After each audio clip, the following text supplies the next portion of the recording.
அனைவருக்கும் வணக்கம். சிவி பயண வலையொலிக்கு உங்களை அன்புடன் வரவேற்கிறேன்.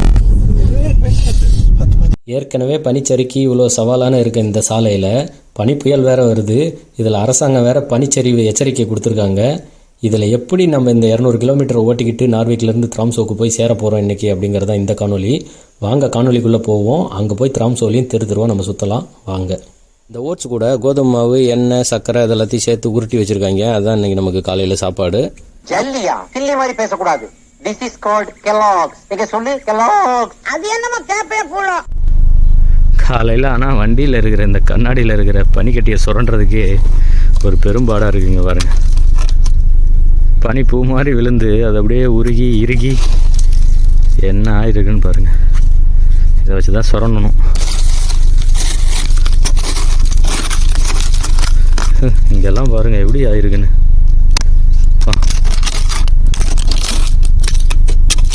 இதெல்லாம் எங்கேருந்து சுரண்டுறது? சரி, வண்டியில் இருக்கிறதெல்லாம் சுரண்டி எடுக்க முடியாது. கண்ணாடியை மட்டும் சுரண்டிட்டு போவோம். ஏன்னா இதுதான் நமக்கு பின்னாடி வர வண்டியை பார்க்குறதுக்கு தேவைப்படும்.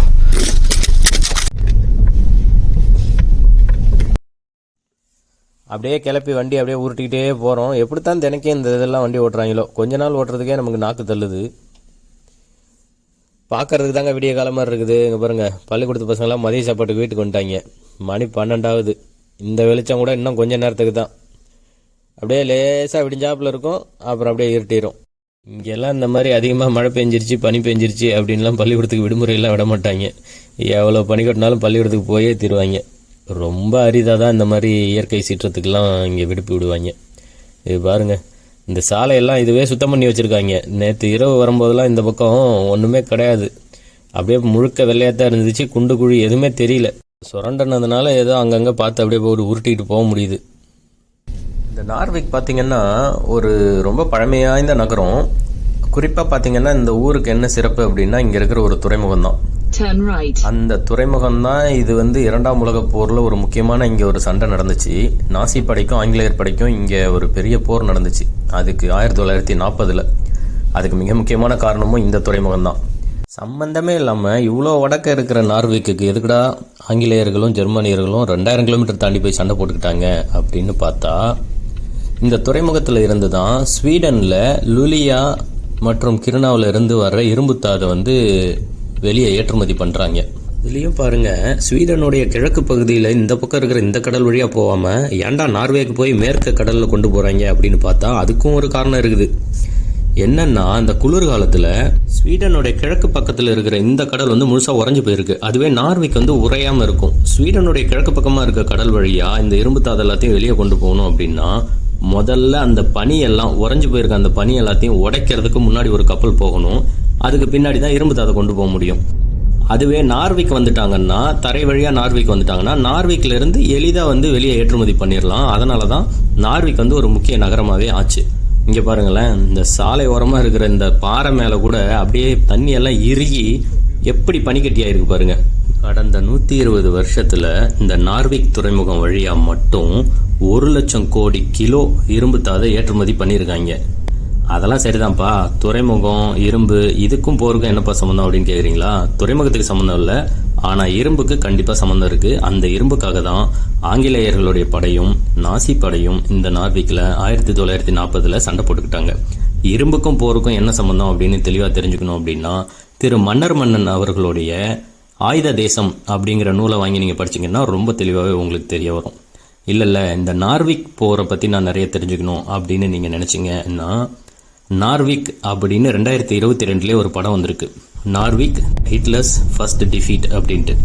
அதை பார்த்தீங்கன்னா உங்களுக்கு இன்னும் தெளிவாக புரிய வரும். ஏன்டா வண்டி ஓட்டுறதை பற்றி காட்டுறேன்னு சொல்லிட்டு ஏதோ வரலாறு வகுப்பு எடுத்துக்கிட்டு இருக்க அப்படின்னு கேட்குறது எனக்கு புரியுது. வாங்க நம்ம வண்டி ஓட்டுறதை பற்றி பார்ப்போம். அதில் முக்கியமே இந்த மாதிரி சாலை குறியீடு தாங்க. இந்த மாதிரி ஒரு குறியீடை நீங்கள் தவற விட்டீங்கன்னா கூட உங்கள் உயிருக்கே ரொம்ப ஆபத்தாக முடிஞ்சிடும். வலது வளைவு அப்புறம் இடது வளைவு அப்படின்னு இருந்துச்சு. அதை கவனிக்காமல் வந்தோம்னா இந்த மாதிரி பெரிய பெரிய பாறை உந்து வரும்போது அதில் தான் போய் முட்டி நிற்கணும். ஏன்னா இந்த சாலைகள் ரொம்ப வழுக்குன்னு சொன்னால, இந்த பாருங்க இங்கே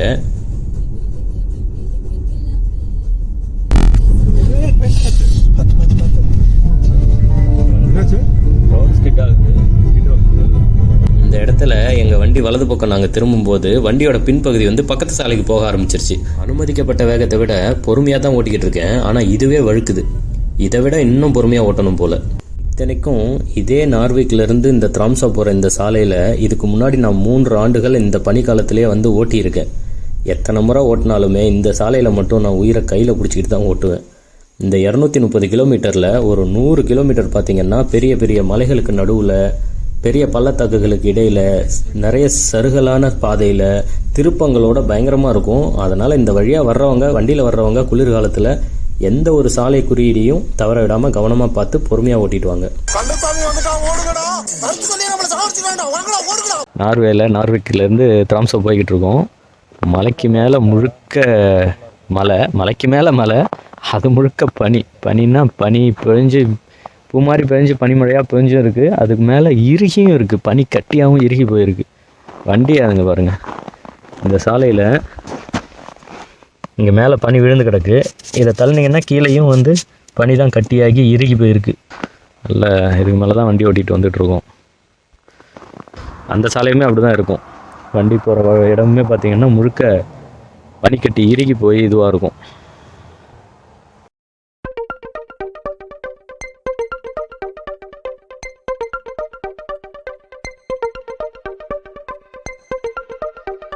நல்ல அழகாக இருக்குது. ஆனால் இந்த வெளிச்சம் மிஞ்சி போனால் இன்னும் ஒரு மணி நேரம் இருக்கும், அவ்வளோதான். அதுலேயும் சூரியனெல்லாம் கண்ணில் பார்க்க முடியாது. எங்கேயாச்சும் வானத்தில் லேசாக அப்படியே செவந்திருக்கும். அந்த கீழ் வானம் செவக்கும்னு சொல்லுவாங்கள்ல, சூரியன் மறையும் போது நம்ம ஊரில் அந்த மாதிரி தான் இருக்கும். ரொம்ப நேரத்துக்கு அப்புறம் காடு கரை மலை அப்படின்னு சுற்றிட்டு இறுதியாக ஒரு ஊரை பார்த்த உடனே சரி அப்படியே ஒரு 360 கோணத்துக்கு சுற்றி காட்டுவோம் அப்படின்னு அப்படியே வண்டியிலே வச்சு சுற்றிக்கிட்டு இருக்கேன். இங்கே பார்த்தீங்கன்னா எல்லா வீடுகள்லேயும் கூடுதலாக மின் விளக்குகளை போட்டிருப்பாங்க இந்த குளிர்காலத்தில். அது வந்து இந்த நத்தார் விழாக்குன்னு இல்லை, பொதுவாகவே இங்கே வந்து ரொம்ப இருட்டாக இருக்கா, அதனால் வந்து மனசு ரொம்ப இறுக்கமாக இருக்கும். அதனால் செயற்கை ஒளியை கூடுதலாக அதிகமாக நிறைய வச்சுருப்பாங்க. இந்த வண்டிகள்லையும் பார்த்தீங்கன்னா மின் விளக்கை வந்து ஒளிர விட்டுக்கிட்டு தான் வருவாங்க. அது வந்து இங்கே ஐரோப்பாவில் முழுக்கவே வந்து சட்டமாகவே ஆயிடுச்சு. வெயில் காலத்துலேயுமே வந்து பகல்லையுமே வந்து விளக்கை ஒளிர விட்டுக்கிட்டு தான் வருவாங்க. இங்கே பாருங்கள் இந்த வீடுகள்லாம். எனக்கு என்ன சந்தேகம்னா, இந்த 2 மாதத்துக்கு தொடர்ந்து இந்த 60 நாளைக்கு வந்து இந்த விளக்கு அணைக்காமல் அப்படியே எரியுமோ அப்படின்னு ஒரு சந்தேகமாக இருக்குது. ஏன்னா இப்போ தான் பகல் எரிஞ்சிக்கிட்டு தான் இருக்குது. இதை விடலாம் வெளிச்சம் இன்னும் பகல் வெளிச்சம்லாம் வராது. இதுதான் அதிகபட்ச வெளிச்சமே. அவ்வளோதான், பகல் 1:30 மணி. ஆனால் சூரியன் அவ்வளோதான் முடிஞ்சிச்சு, வெளிச்சம் அவ்வளோதான் முடிஞ்சிச்சு. இருட்டு தான் எப்போவுமே. அப்படியே கொஞ்சம் நேரம் ஓட்டிகிட்டு வந்துக்கிட்டே இருந்தோம். பார்த்திங்கன்னா வழியில் வந்து வண்டியை நிறுத்த சொல்லி எச்சரிக்கை கொடுத்துட்டாங்க.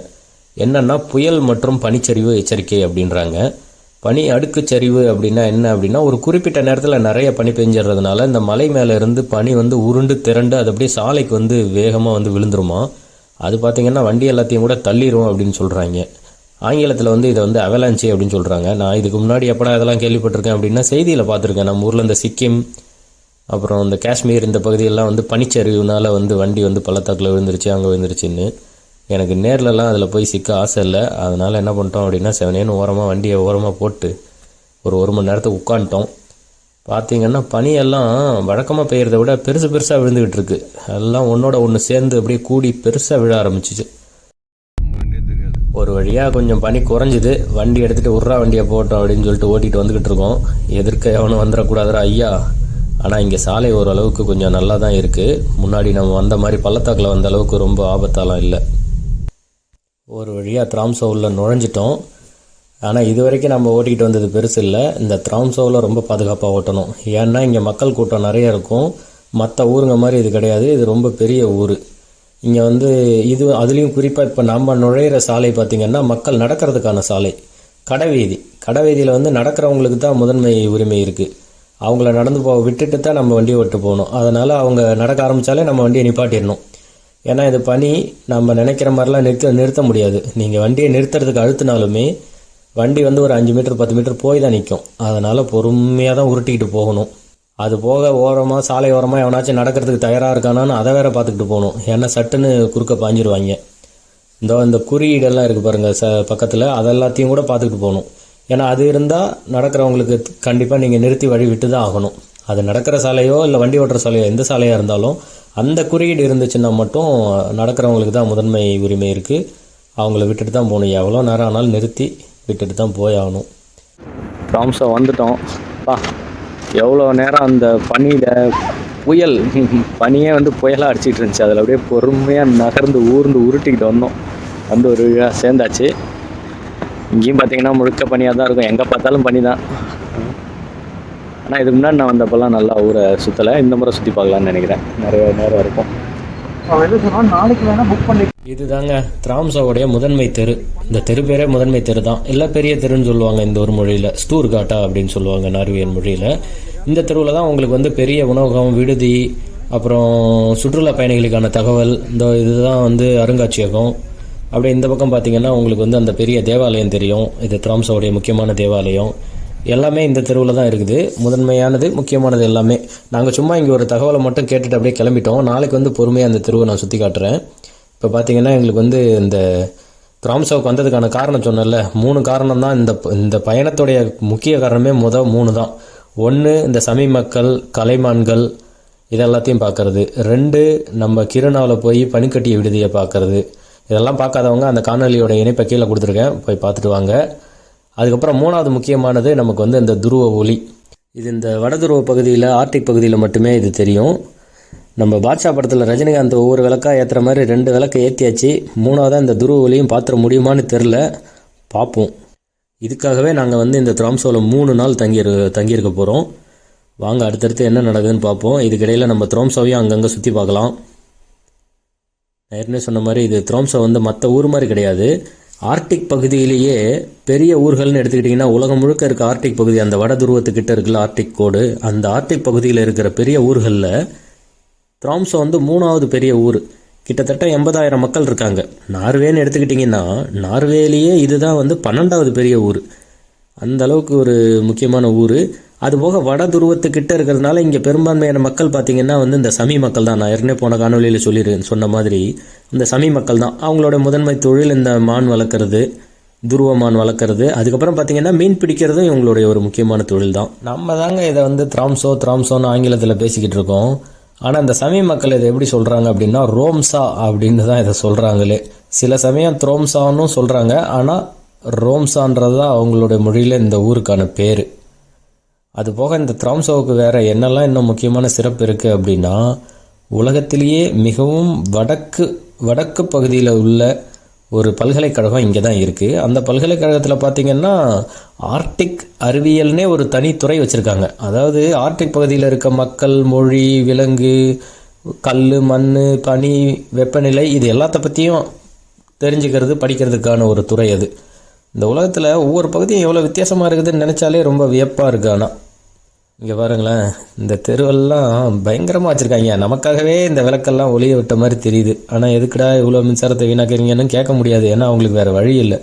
2 மாதம் இருட்டிலே இருந்தால் மனுஷன் என்ன வருது யோசிச்சு பாருங்கள். இதுக்கு முன்னாடி நான் இந்த மாதிரிலாம் எங்கே தோரணம்லாம் பார்த்துருக்கேன்னா, நம்ம வந்து திருவிழாவில் எல்லா ஊர்லேயும் இருக்கும். ஆனாலும் சிறப்பாக இருக்கணும் அப்படின்னா நீங்கள் நம்ம கன்னியாகுமரி பக்கம் போனீங்கன்னா, இந்த டிசம்பர் மாதத்தில் நத்தார் விழா, அதான் ஆங்கிலத்தில் கிறிஸ்மஸ், அந்த சமயத்தில் போனீங்கன்னா இந்த மாதிரி தான் இருக்கும். ஊரே முழுக்க இந்த மாதிரி தோரணமாக தொங்க விட்டுருப்பாங்க. வாங்க நம்ம கடைக்கு போய் மான் கறியை பார்த்துட்டு அதுக்கப்புறம் நம்ம மீதி ஊரை சுற்றி பார்ப்போம். அந்த எக்ஸ்ட்ரான்ற கடை மாதிரியே இந்த கிவி, இந்த கடையும் வந்து மலிவாக இருக்கும். அதே மாதிரி 11 மணி வரைக்கும் திறந்துருப்பாங்க. வாங்க இதுக்குள்ளே என்னென்னலாம் பொருள் இருக்குது ஏதாச்சும் பார்த்துட்டு வருவோம், சாப்பிட்றதுக்கு ஏதாச்சும் கிடைக்குதான்னு. அது மாதிரி நார்வே வர்றவங்க திராம்சோன்னு இல்லை, இந்த வட துருவ பகுதிக்கு வர்றவங்க எல்லாரும் திராம்சோ, கிருணா, அபிஸ்கோ எங்கே வந்தாலும் அடிக்கடி நீங்கள் கேள்விப்படுறது வந்து இந்த மாதிரி கலைமான் கறி இங்கே தருவோம் அப்படி இப்படின்ட்டு. நீங்கள் நேரடியாக கடைக்கு வந்தீங்கன்னா 1 கிலோ பார்த்திங்கன்னா 387 நார்வியன் குரோனர். நீங்கள் 400ன்னு வச்சுக்கிட்டா கூட 3200 ரூபா 1 கிலோ. அது மாதிரி வெட்டி அவங்களே வச்சுருப்பாங்க. கொண்டுட்டு போய் சமைச்சிக்க வேண்டியதான். என்னென்னா இதை உரைய வச்சுருப்பாங்க. சுடு தண்ணியில் போட்டிங்கன்னா ஒரு 1/2 மணி நேரத்தில் கறி ஆகிடும் சாதாரணமாக. அதுக்கப்புறம் நீங்கள் எப்படி சமைக்கணுமோ சமைச்சிக்கலாம். பிரியாணி கூட பண்ணலாம். இந்த மாதிரி கறியவே வெவ்வேறு வகையெல்லாம் வெட்டி வச்சுருப்பாங்க. அதே லோம்பரு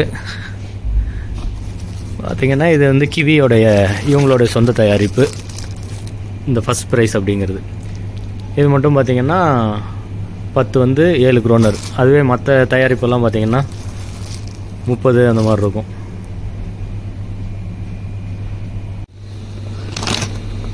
நம்ம ஊர் உப்பு கண்டம் மாதிரியே போட்டு வச்சுருக்காங்க பாருங்கள். ஆட்டுக்கறி அப்படியே வெட்டி உப்புவனம் போட்டு வெளியே வச்சுருக்காங்க. இங்கே நல்லா காய வச்சுருக்காங்க.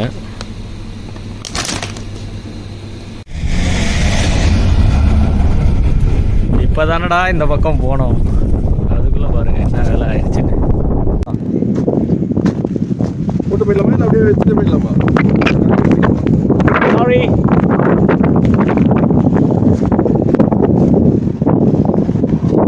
பயங்கரமாக இருக்கு அட்டி பனி பாருங்க. என்ன அட்டி வெளுத்து வாங்குது.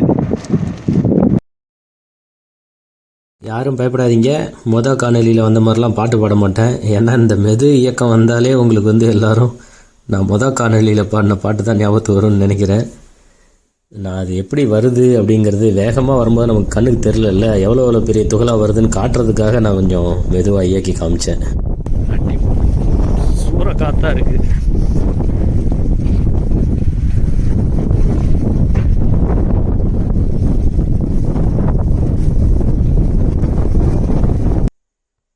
எப்போ வந்தாலும் நான் அந்த த்ராம்சோக்கு ஊருக்கு வெளியவே வீடு எடுத்து தங்கிட்டு அது அப்படியே அங்கேருந்து அந்த வடவழியை சுற்றி பார்க்குறதுக்கு அங்கங்கே வண்டியை ஓட்டிகிட்டு சுற்றிட்டு அப்படியே திரும்ப கிளம்பிடுவேன். ஆனால் இந்த முறை வந்து த்ராம்சோ உள்ளேயே வீடு எடுத்து தங்கியிருக்கோம். அதனால் ஒவ்வொரு தெருவாக சந்தாக பூந்து த்ராம்சோவே ஒரு அலசிட்டு தான் போக வேண்டியது இருக்கும். இதை பார்க்க விருப்பம் இல்லாதவங்க நேரடியாக 18வது நிமிடம் 50வது நொடிக்கு வந்துடுங்க, நேராக வீட்டுக்கு வந்துடலாம். அதுக்கிடையில் பாட்டெல்லாம் பாட மாட்டேன், ஆனால் த்ராம்சோவை பற்றி கொஞ்சம் கதை பேசிக்கிட்டே வருவேன். அது அப்படியே இல்லைன்னா நீங்கள் வந்து சத்தத்தை சுத்தமாக குறைச்சிட்டு அப்படியே கூட வேடிக்கை பார்க்கலாம். ஒன்றும் இல்லை, அந்த த்ராம்சோவை பற்றி சொல்லிக்கிட்டு இருந்தோம்ல, த்ராம்சோவோட சிறப்பை பற்றி. இன்னொரு சிறப்பு த்ராம்சோவுக்கு என்ன இருக்குது அப்படின்னா, இந்த ஆர்டிக் மக்களுடைய சபையுடைய தலைமைச் செயலகம் வந்து இந்த த்ராம்சோவில் தான் இருக்குது. அது என்ன ஆர்டிக் மக்கள் சபை அப்படின்னு கேட்டிங்கன்னா, இந்த ஆர்டிக் பகுதியில் வாழ்கிற மக்கள் இருக்காங்கல்ல, அந்த ஆர்டிக் கோட்டுக்கு மேலே அவங்கெல்லாம் எந்தெந்த நாடுகளில் வசிக்கிறாங்கன்னா, அமெரிக்காவிலையும் ஆர்டிக் கோட்டுக்கு மேலே இருக்க பகுதி இருக்குது, கனடாவில் இருக்குது, கிரீன்லாந்தில் இருக்குது. அதாவது டென்மார்க்கு, கிரீன்லாந்துன்றது டென்மார்க்கோடைய ஒரு பகுதி தான், அது வேறு கதை, அது அப்புறம் சொல்கிறேன். அப்புறம் ஐஸ்லாந்து, அப்புறம் நார்வே, ஸ்வீடனு, ஃபின்லாந்து, ரஷ்யா, இந்த மாதிரி எல்லா நாடுகள்லேயும் ஆர்டிக் வட்டத்துக்கு மேலே சில ஊர்கள் இருக்குது. அங்கெல்லாம் வசிக்கிற மக்களுக்குன்னு தனியாக ஒரு சபை இருக்குது. ஆங்கிலத்தில் கவுன்சில் அப்படின்னு சொல்கிறாங்க, ஆர்டிக் கவுன்சில் அப்படின்ட்டு. இவங்களுக்கு உண்டான பிரச்சனைகள், அதாவது இவங்களுக்கு இருக்கிற உணவோ இல்லாட்டினா இந்த பொருளாதாரம் இல்லை இந்த மாதிரி இயற்கை சூழல், இயற்கை சீற்றம், இதை பற்றின வர சிக்கல், இதுக்கெல்லாம் பேசி தீர்வு காண்றதுக்குன்னே இவங்களுக்குன்னு தனி ஒரு சபை வச்சுருக்காங்க. அந்த சபையோட தலைமைச் செயலகமும் நம்ம த்ராம்சோவில் தான் இருக்குது. அப்படி எவ்வளோ பேர் தாண்டா அதில் இருக்காங்க அப்படின்னு கேட்டிங்கன்னா, 40 லட்சம் பேர் இருக்காங்க. ஆர்டிக் வட்டத்துக்கு மேலே வாழ்கிற மக்கள் தொகை மட்டும் இத்தனை நாடுகள்லையும், நான் இப்போ சொன்னேன் இல்லைங்களா, அத்தனை நாடுகள்லையும் 40 லட்சத்துக்கு மேலே இருக்காங்க. அதில் இந்த சமி மக்களும் ஒரு பகுதி தான். இந்த சமி மக்கள்ன்றவங்க ஸ்வீடனு, ஃபின்லாந்து, நார்வே, வடமேற்கு ரஷ்யா, இதில் இருக்கிற அந்த பழங்குடி மக்கள், அந்த இன மக்கள் தான் சமி மக்கள். இது போலவே இப்போ பார்த்தீங்கன்னா ஒவ்வொரு ஊருக்கும் தனியாக இருக்காங்க. இப்போது ரஷ்யாவை எடுத்துக்கிட்டிங்கன்னா நீனத்து, காந்தி, எவங்கு, சுக்சி, இந்த மாதிரி மக்கள்லாம் இருக்காங்க இந்த பகுதியில், அந்த ஆர்டிக் மக்கள். அப்படி இல்லைன்னா இந்த அலாஸ்காவில் பார்த்தீங்கன்னா அலியுத், யுபிக், இனுயித் இப்படியெல்லாம் இருக்காங்க. இல்லைன்னா கனடாவில் பார்த்தீங்கன்னா இனுயித் அப்படின்ற மக்கள் கனடாவிலையும் இருக்காங்க, கிரீன்லாண்ட்லேயும் இருக்காங்க. கலாலித்து, யுனுவியலுயித், அந்த மாதிரி பல பேரில் இருக்குது. எனக்கு வாயிலெல்லாம் கூட நுழையில. இந்த மாதிரி பல பேர்களில் பல பழங்குடி மக்கள், அந்த மக்கள் அதாவது அங்கே காலகாலமாக 1000 காலமாக அங்கேயே வாழ்கிற மக்கள் இருக்காங்க. அவங்களுக்குன்னு தனி மொழி, குடும்பம், உணவு பழக்க வழக்கங்கள், உடைகள்லையுமே கூட நிறைய வித்தியாசங்கள் உண்டு. எனக்கு அது மாதிரி அவங்கள பார்க்குறதுக்கு வந்து எப்படி தெரியுறாங்கன்னா, மற்ற நார்வேயன் மக்கள், ஸ்வீடிஷ் மக்கள் மாதிரி இல்லாமல் அவங்களோட முகசாயல் ஒத்து போகிறது வந்து எனக்கு அதிகமாக பார்த்தா செவிந்தியர்களோட ஒத்து போகுது. எனக்கு பார்க்குறதுக்கு அப்படி தெரியுறாங்க அவங்க. இது நல்ல பெரிய வீடாகவே இருக்குது. கீழ்ப்பகுதியை நம்ம கொடுத்துருக்காங்க வாடகைக்கு. என்ன பண்ணி வச்சுருக்காங்கன்னு பார்ப்போம்.